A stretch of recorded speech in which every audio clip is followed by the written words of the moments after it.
Thomas Rivera pushed his worn cleaning cart down the empty corridor of Titan Core Industries, the wheels squeaking softly against the polished marble floor. The building stood silent at 11:30 on a Friday night, with only the hum of air conditioning and the distant buzz of fluorescent lights keeping him company. At 42 years old, Thomas had learned to find peace in these quiet hours when the corporate warriors had gone home and he could work without interference. His weathered hands moved with practiced efficiency as he emptied trash bins and wiped down desks. Each motion was automatic now, honed by 3 years of night shifts in this gleaming tower of glass and steel. The pay was decent enough, better than his previous warehouse job, and the health insurance was what really mattered. Nina needed that insurance more than anything else in the world. Thomas paused at a window overlooking the city lights below, allowing himself a brief moment of rest. His phone buzzed in his pocket. A text from his sister, Elena, who was watching Nina tonight.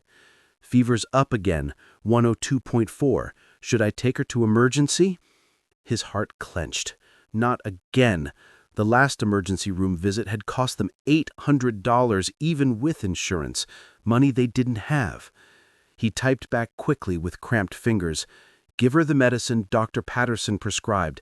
I'll be home in 3 hours. Call me if it gets worse." Thomas shoved the phone back into his pocket and returned to his cart, moving faster now. The sooner he finished this floor, the sooner he could check on the other 5, and the sooner he could get home to his little girl. Nina was only 7 years old, but she'd already endured more than most children twice her age.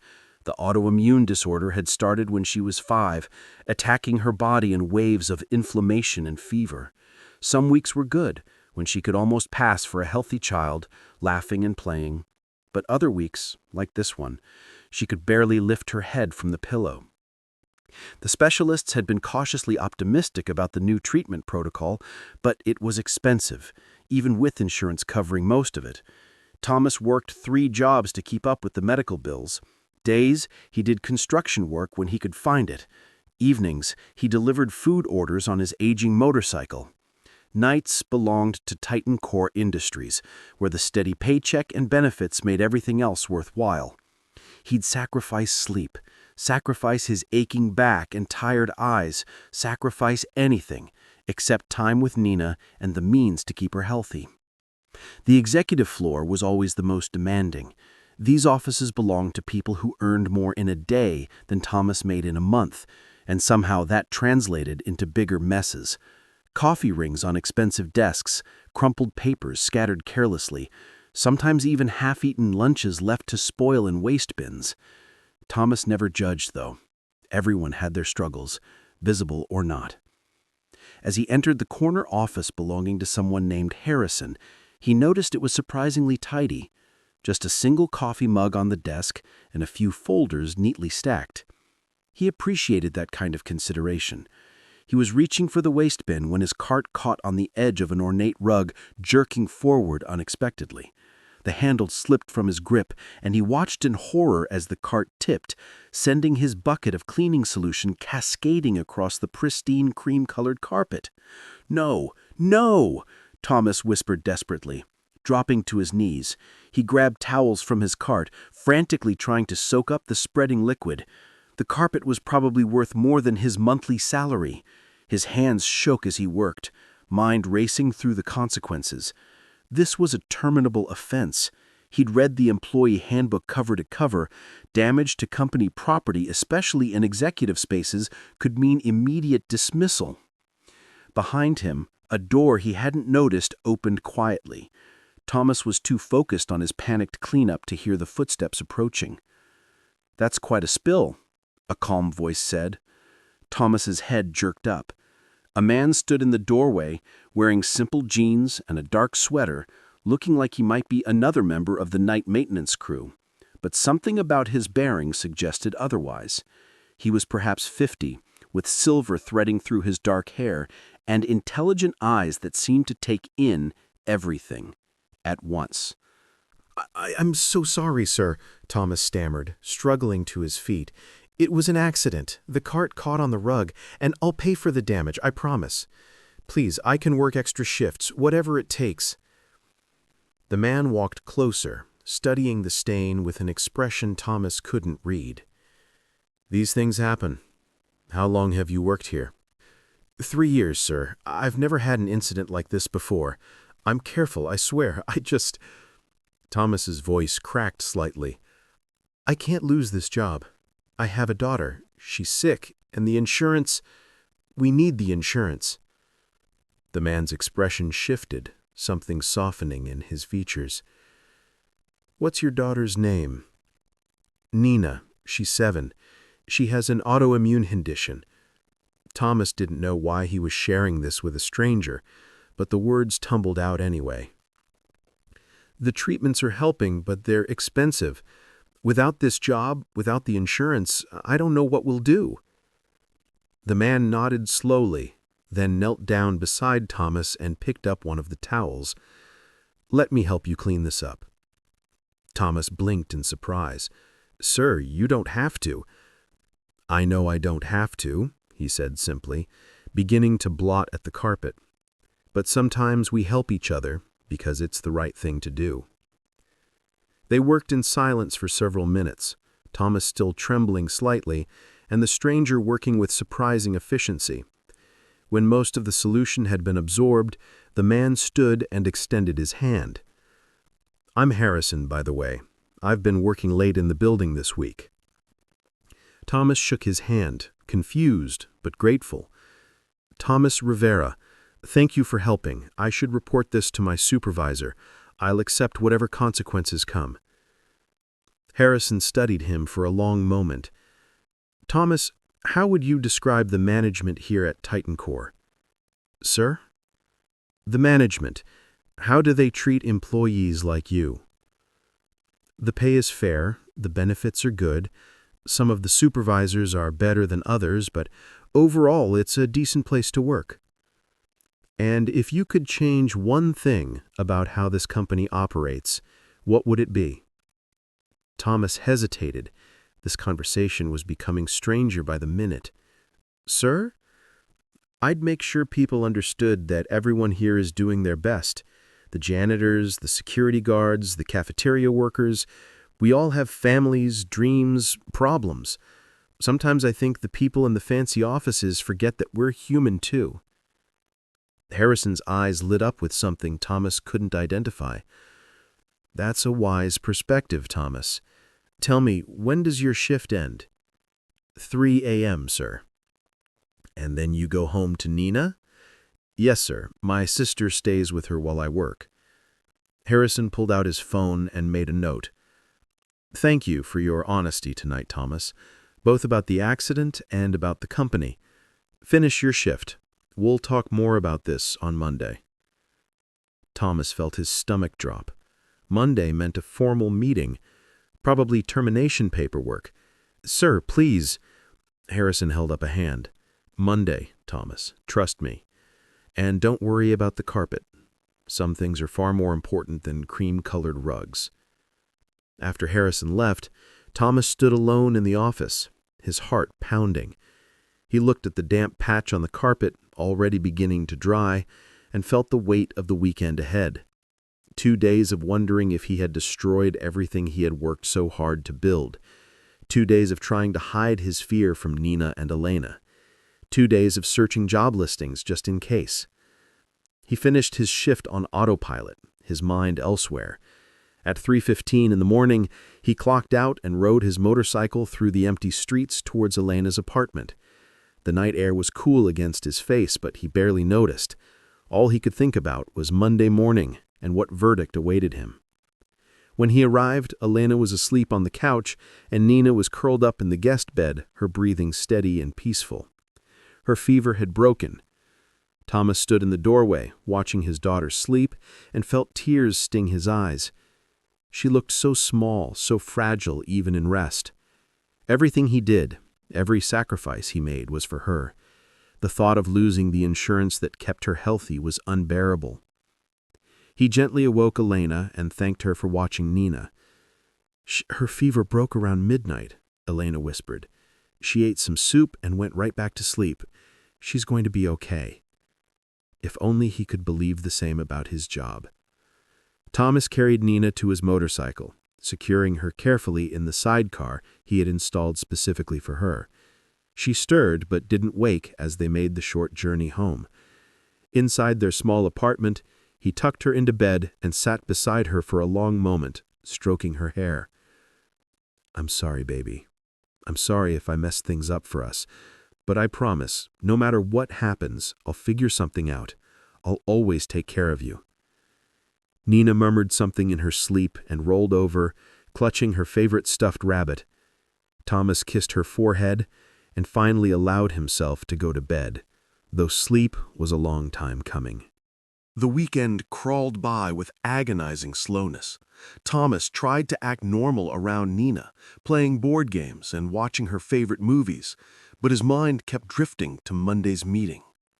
Elena came by on Sunday afternoon and immediately sensed something was wrong. "Tommy, what's going on?" she asked, while Nina was in her room drawing. He couldn't keep it from her anymore.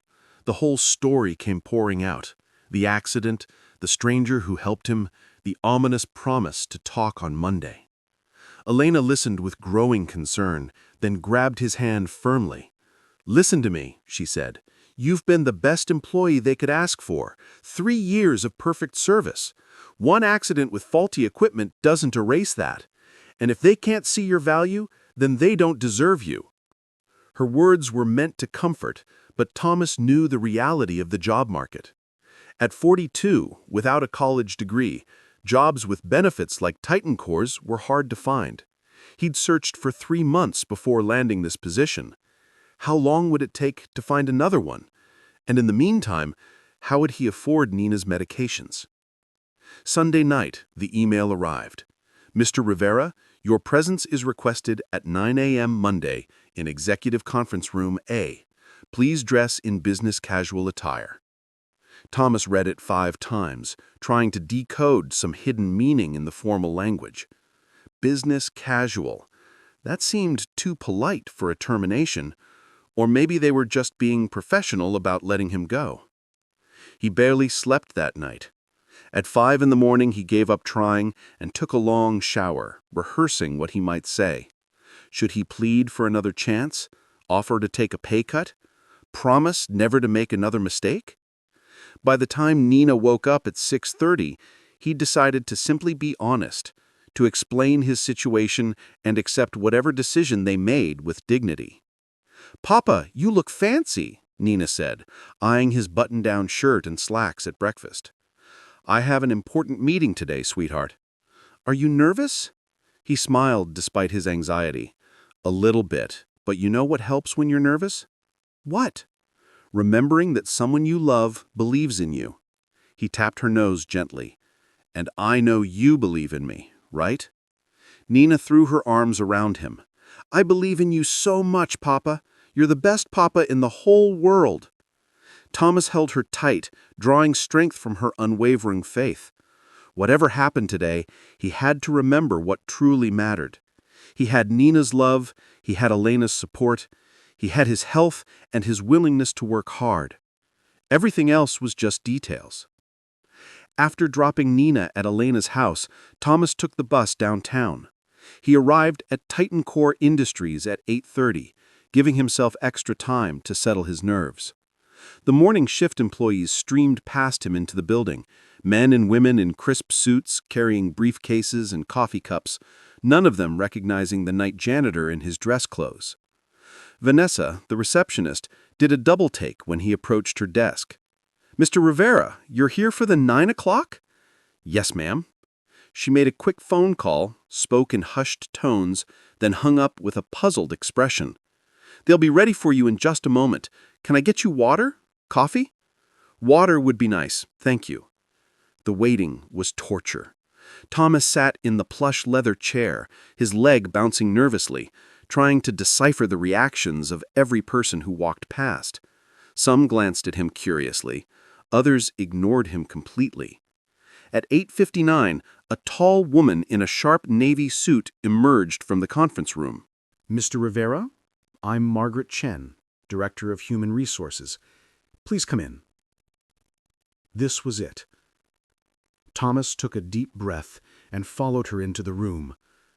His breath caught when he saw who was sitting at the head of the massive conference table. Harrison. But now he wore an impeccable charcoal suit, and the casual demeanor from Friday night had been replaced with an air of unmistakable authority. His entire presence had transformed. Beside Harrison sat a stern-looking man with silver hair, who was introduced as Robert Walsh, operations manager. Margaret gestured for Thomas to sit, and he lowered himself into a chair that probably cost more than his monthly rent, feeling completely out of place. "Mr. Rivera," Harrison began, and Thomas noticed that even his voice seemed different now, more commanding. "Thank you for coming in today. I'm sure you've been worried all weekend." "Yes, sir," Thomas managed, his voice barely above a whisper. "First, let me properly introduce myself. I'm James Harrison, Chief Executive Officer of Titan Core Industries." The room seemed to tilt. Thomas gripped the armrests of his chair. The CEO. He'd been cleaning the CEO's office. He'd spilled cleaning solution on the CEO's carpet. He'd told the CEO that management didn't understand regular workers. His mind raced through every word of their conversation, every complaint he'd voiced, every vulnerable moment. Harrison continued, seeming to read Thomas's panic. "For the past 2 months, I've been conducting what we call an immersion audit. I've been working various shifts throughout our facilities, dressed as a regular employee, trying to understand this company from the ground level. It's something I do periodically because I believe you can't truly lead a company without understanding every aspect of how it operates." Thomas tried to process this information. The CEO had been working undercover, walking among the employees in disguise, observing everything. Robert Walsh spoke up, his voice clipped and professional. "We've identified numerous issues during this audit, Mr. Rivera, including a significant safety violation in custodial procedures that led to your accident on Friday night." Thomas's mind raced. "Sir, I take full responsibility." Harrison raised his hand, silencing him. "Thomas, the cart you were using was faulty. The wheel locks had been broken for weeks, according to maintenance logs, but no one had replaced it. You shouldn't have been working with defective equipment. That's on us, not you." The relief that washed over Thomas was almost dizzying. It wasn't his fault. The company knew it wasn't his fault. Margaret slid a folder across the table toward him. "We reviewed your employment record thoroughly. 3 years, perfect attendance except for 2 days when your daughter had emergency hospitalizations, consistently positive feedback from supervisors, commendations from your team leader for going above and beyond. Not a single complaint or incident until Friday, which, as Mr. Harrison noted, wasn't actually your fault." Thomas stared at the folder, afraid to open it. "I don't understand. If this isn't about terminating me, then why am I here?" Harrison leaned forward, and now Thomas could see a warmth in his eyes that reminded him of Friday night when they'd knelt together on the carpet. "Thomas, when I asked you what you'd change about this company, you said you'd want people to remember that we're all human, that everyone here has families, dreams, and problems. Do you know why that answer matters to me?" "No, sir." "Because that's exactly the kind of perspective I've been trying to instill in our leadership for years. Empathy, recognition of dignity, understanding that a company is only as strong as every single person who contributes to it." He stood and walked to the window, looking out over the city. "And yet, when I walk these halls as CEO, people tell me what I think I want to hear.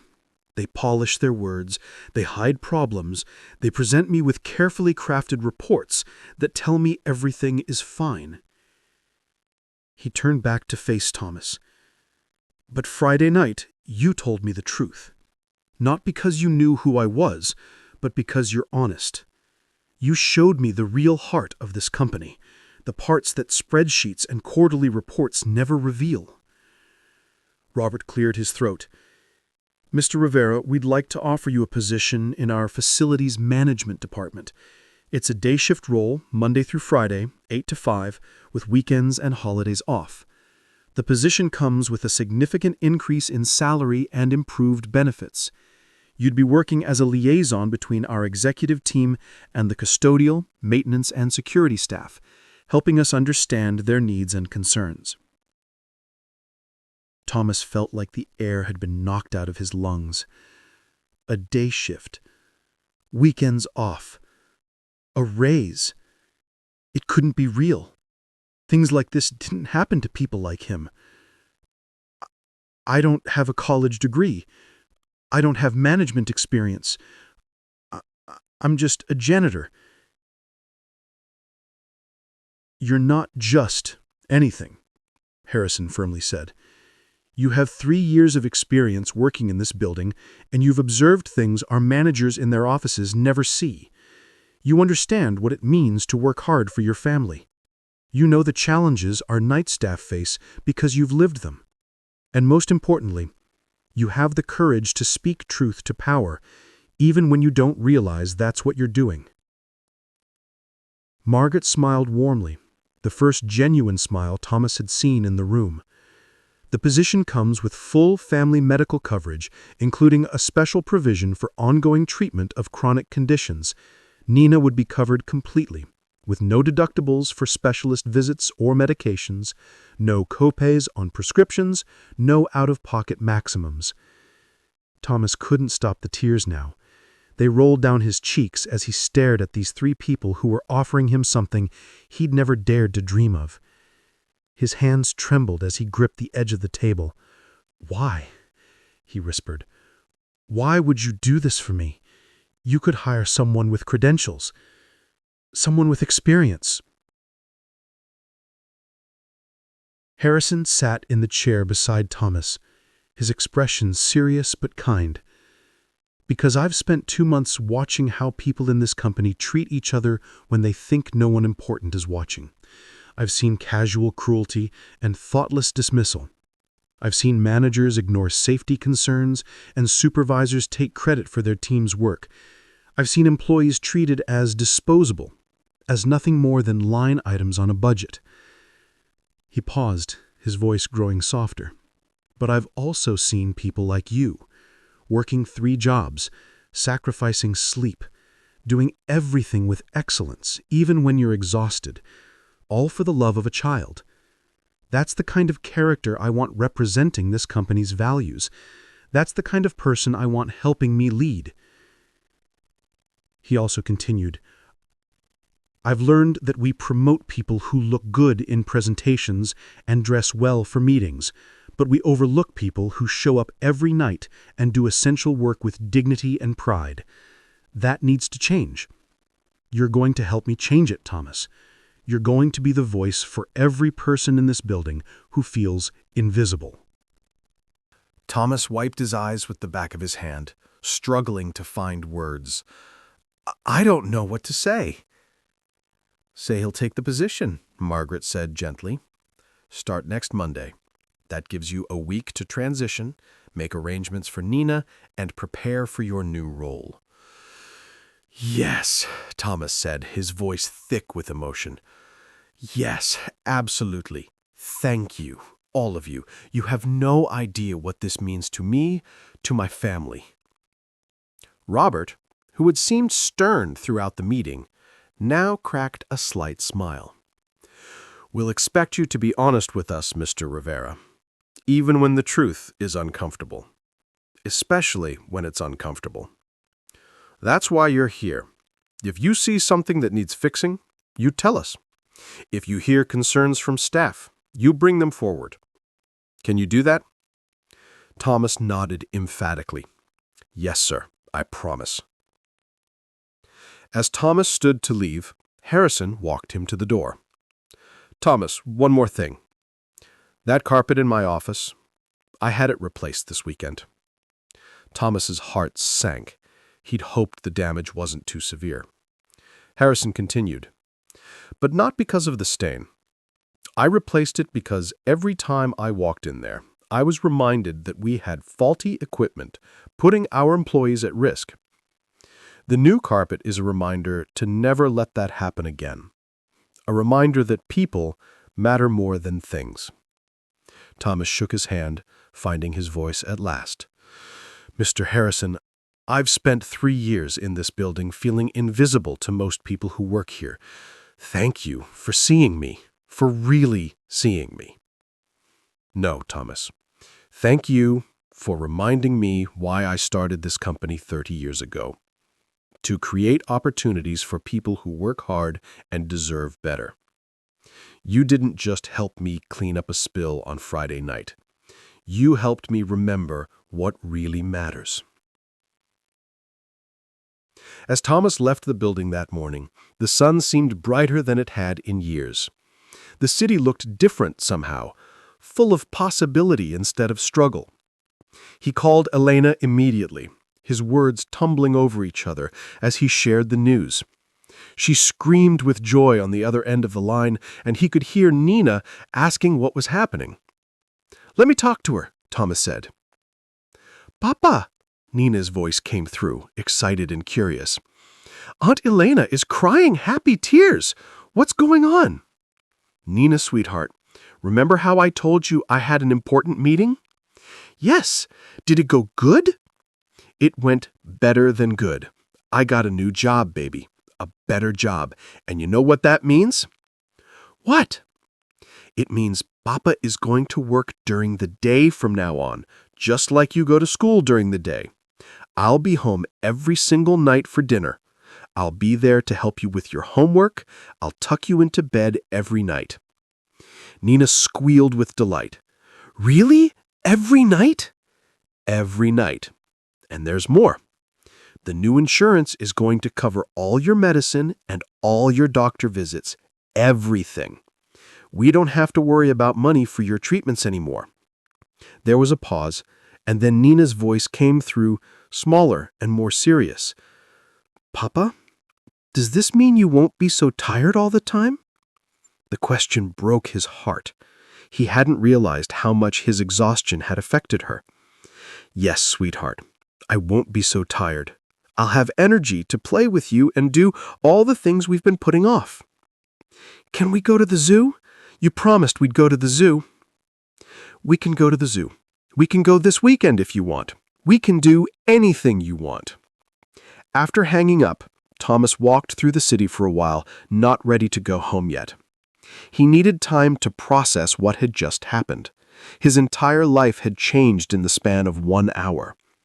Everything he'd worked for, struggled for, sacrificed for, it had all been recognized and rewarded in a way he never imagined possible.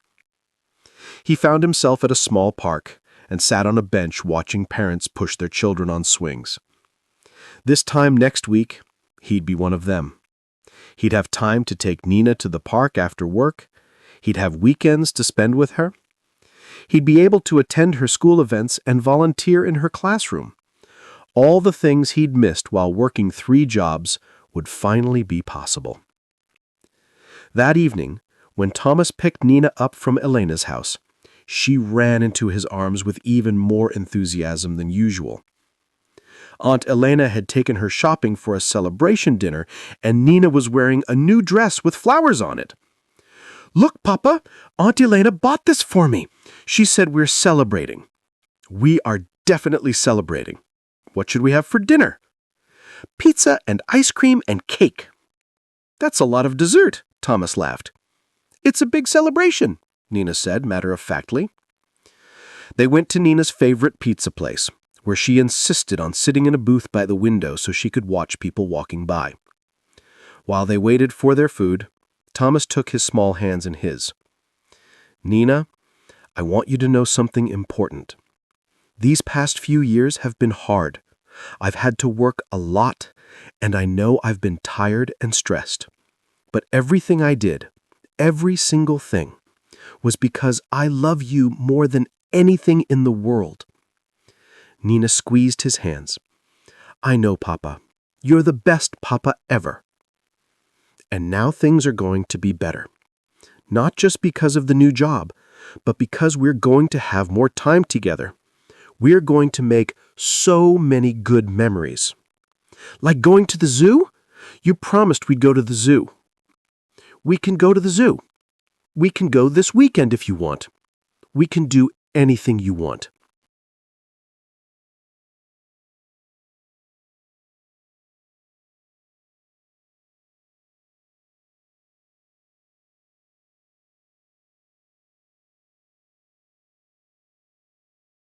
Exactly like going to the zoo, and the museum, and the beach, and anywhere else you want to go. Nina's eyes sparkled with excitement. Can Aunt Elena come too? Of course she can. She's part of our family. After dinner, they walked home slowly, taking the long way through the neighborhood. Nina chatted happily about her plans for the weekend, about the things she wanted to do now that Papa would be around more. Thomas listened to every word, his heart full in a way it hadn't been in years. That night, as he tucked Nina into bed, she looked up at him with sleepy eyes. "Papa, what made the people at your work decide to give you a better job?" Thomas thought about the question carefully. How could he explain to a 7-year-old the complicated series of events that had led to this moment? Finally, he said, "I think sometimes when we're honest and we work hard and we try to be kind, even when things are difficult, people notice. And sometimes, if we're very lucky, those people want to help us." Like a fairy tale? A little bit like a fairy tale, except this one is real. Nina yawned. "I'm glad it's real. I like real better than pretend." "Me too, sweetheart. Me too." After Nina fell asleep, Thomas sat in the living room of their small apartment, looking around at the worn furniture and faded curtains. Soon, maybe, they could afford to move to a better place. Or at least fix up this one. But honestly, right now, it felt like a palace, because it was home. And for the first time in years, he didn't have to leave it in the middle of the night to go work while his daughter slept. He pulled out his phone and texted Elena, "Thank you for everything, for watching Nina all these nights, for believing in me, for keeping our family together. Things are going to be different now. Better." Her response came quickly. "You did this, Tommy. You earned this. I'm so proud of you." Thomas set down his phone and closed his eyes, allowing himself to fully feel the relief, the gratitude, the hope. He thought about James Harrison, the CEO who had disguised himself to understand his employees better. What an extraordinary thing to do. Most people in positions of power never bothered to see the world from ground level, but Harrison had, and because of that, everything had changed. The following Monday morning, Thomas Rivera walked into Titancore Industries at 8 a.m. wearing new clothes Elena had insisted on buying him, carrying a briefcase Margaret had sent over, ready to start his new position. The security guard who'd seen him come and go for 3 years did a double-take. "Thomas? Man, you clean up nice. Heard about your promotion. Congratulations." "Thanks, Frank. How's your family doing?" They chatted for a few minutes, and Thomas realized that even in this simple conversation, his perspective had shifted. He wasn't looking down at the floor anymore, hurrying to avoid being late. He was walking with his head up, taking time to connect with people. He belonged here not just as someone who cleaned the offices, but as someone who helped run the company. Margaret met him in the lobby and gave him a tour of his new workspace, a small office on the 3rd floor with a window overlooking the city. It wasn't large or fancy, but it was his. His name was already on the door. Thomas Rivera, Employee Relations Liaison. "Your first task is to conduct interviews with all of our night shift staff over the next month. Find out what their concerns are, what would make their jobs easier, what would make them feel more valued. Mr. Harrison wants a full report, and then we'll implement changes based on your recommendations." Thomas nodded. understanding the weight of this responsibility. He was being trusted to speak for the people he'd worked alongside for years, to make their voices heard in rooms where they'd never been invited before.